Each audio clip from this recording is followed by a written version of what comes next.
of patterns. And so you added the list of patterns to the debugger, and as soon as the deassembler encountered a pattern, it will replace it with the simpler form, with the simplified form. So it was an unobfuscator, but you needed to manually read the code, find patterns, find the translation of the pattern, and create a list of things like that.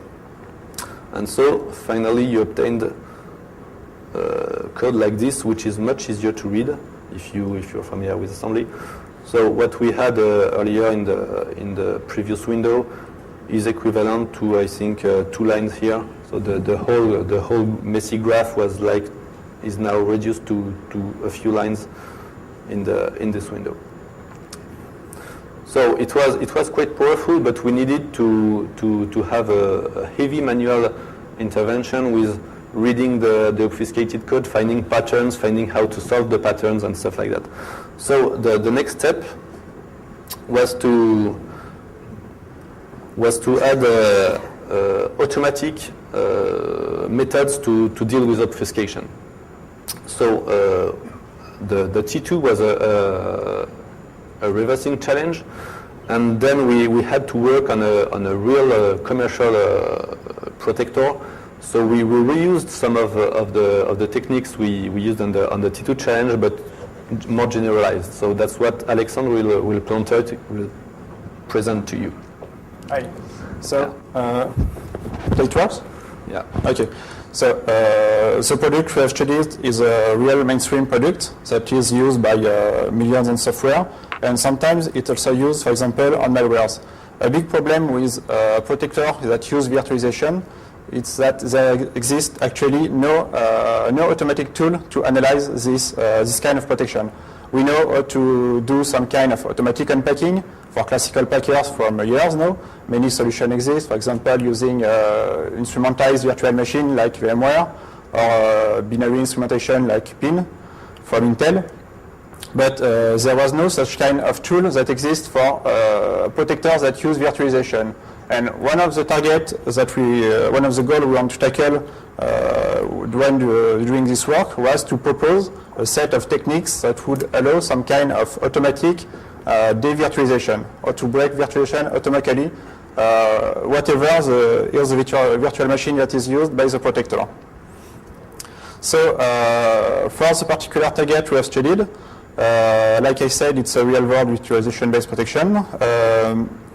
Not the whole program is protected, but inside your program you can choose to protect some part, the most sensible that may contain a secret or a code you don't want anyone to know. The code actually is virtualized and compiled into virtual code, which is called bytecode, that is executed using the embedded interpreter, or which is also called the virtual machine. And something very particular to this protection is that each virtual machine that is generated by this protector is unique.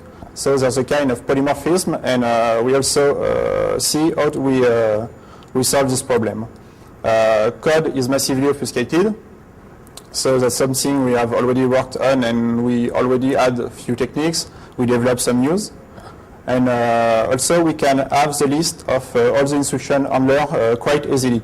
Instruction handlers is the small piece of code that will emulate an opcode for the virtual machine. So, like Yoann said, we already had some kind of filtering processor. That means we're able to match pattern and destroy them really soon in the disassembly process, directly into the implementation of the processor in Metasm. We can easily walk through the control flow graph of a binary and manipulate this control flow on the fly. We can relink blocks together and do whatever we want. And we can also apply some kind of pattern when we walk through this graph. Trying patterns manually is very boring. That's not something we are interested in. And we try to automate this kind of job.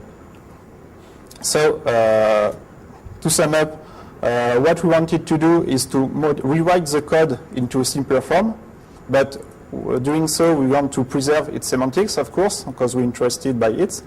And as a side effect, we also would like to proceed to dead code elimination and to really get a simpler form. If we thought about that, one idea that quickly comes in mind is that compiler already do this kind of job. It's called basically optimizations. So we can do optimization with respect to different criteria, which may be speed, size, or anything else. Our own optimization criteria will be code conciseness, and because we want it to be easily analyzable with our classical tool. So the approach we proposed in this first part to break the obfuscation was to add an optimization module to our control flow graph also module. So for each of the handler of the virtual machine, we will recover automatically its code and optimize it on the fly. So in order to do that, we have implemented few very classical optimization methods from compilers. For example, constant propagation. You can see that on the left you have the code that is not optimized, and on the right the code is optimized. You can see that on the first line, register AL is assigned with the value 12, and then we will propagate it to the third line when the same register is used. It's really some basic stuff that has been done in compiler for years, and we will use it to break obfuscation. Some other optimization techniques are, for example, constant folding. You may see that on the two-line CL register is assigned with this value, and then an operation is done just after. We will automatically solve this operation and assign, keep only one instruction, which is a segment of CL with the right value. Almost the same thing is operation folding. Here we will fold the first line and the three line into a single operation. So this is part of the techniques we have implemented into in our optimization modules. So right now I will show you a few examples of how it works on the protected code. First of all, I will show you what the protected code, obfuscated code looks like at the beginning. So this is the obfuscated code. You can see that there's lots of basic blocks that are linked together by jumps. This is a very classical in obfuscation. That's not a problem. We already have some techniques to merge all this code into a single basic blocks. But what we can see also is there's a lot of arithmetic operations. And our optimization method will be quite effective against this code. So remember the size of the whole code you have here. It may be something like 100 instructions. And once the optimization techniques are applied to this exactly same code, you will see that the code is quite more reduced. Yep.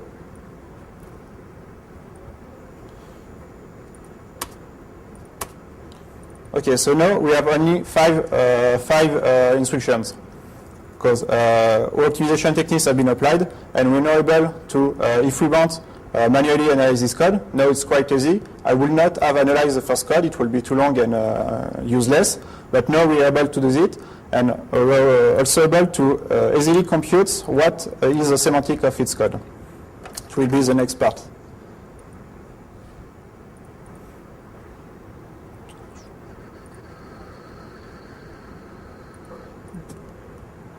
So now that we have break the obfuscation of the virtual machine, we are able to analyze all its code, all its internals. So what we'll try to do is to break code virtualization. From a theoretical point of view, code virtualization is rather weak. Something like 13 years ago, someone proposed a theorem, and that says that if you know the interpreter, then you are able to code a compiler from your bytecode to native code, to sum up. And that's exactly what we do. But this theorem was only a proof of existence, and what we'll show you here is that actually we can do this. So I will use, to do this, we used functionalities that Yoann has presented to you, which is binding, and we add a method to Metasm to automatically compute the binding of a block of code. It means we'll automatically compute the semantic of a block of code. You have here an example. It's the same handler that I will show you the optimization. And using the code binding method provided by Metasm, we are able to automatically compute its semantics. So the semantics is a set of symbolic expressions that encode all the effects of this basic block. So doing so, we will progressively build the whole description of the semantics of the interpreter. Actually, it's like if we rebuild the processor that is used by the virtual machine. So we totally automated these facts. When a new handler is encountered, it is automatically analyzed, optimized, and the result is put in a cache, and we load it on demand. Also, a very interesting point I will show you is that given the current program state and given the semantics we have computed, we are able to compute the next state of the virtual processor. It means we are able to automatically generate some kind of emulator for the virtual processor. And that's what we use to start from pure static analysis to an almost dynamic analysis. So if we took the handler's binding, I'll show you, that have been automatically computed, then we take the current context of the application. It's only a partial context here on the slide. So it's the context of the interpreter. And then we will inject this context into the binding. And then once the binding is solved, we have what we call the contextual binding. So it's all the effects of the operation on a concrete way. And with this, we're able to generate corresponding assembly to the effects of the binding. When I speak of generate assembly, it's native assembly. So we start from bytecode assembly, we analyze it and generate native assembly from it. And using this, we're quite easily able to compute context after execution of the current handler. It's what we call symbolic execution. And doing so, we're able to follow all the execution, all the bytecode execution flow, statically, simply using symbolic execution. And we had support for virtual calls and jump of the interpreters. And doing so, we're able to totally recover the whole chunk of code, of protected code within a native Yoann assembly. So, demonstration.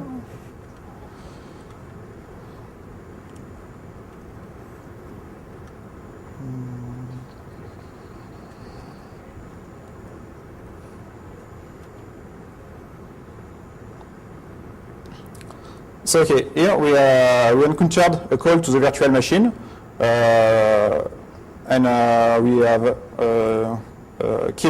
analyzed the context.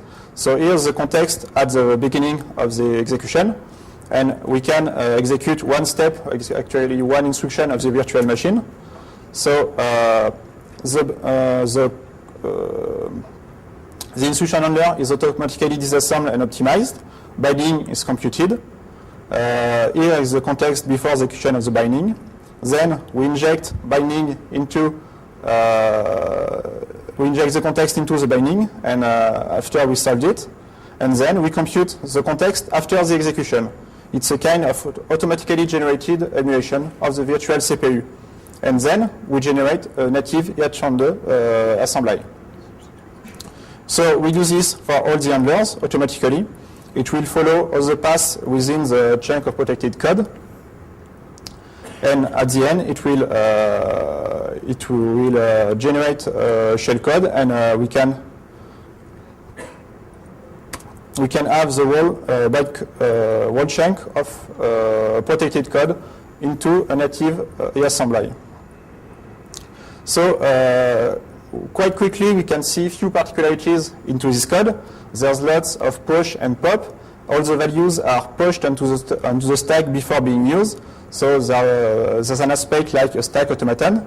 And also there's still a part of the obfuscation sometimes where it do useless instructions. And also we see lots of reference indirection using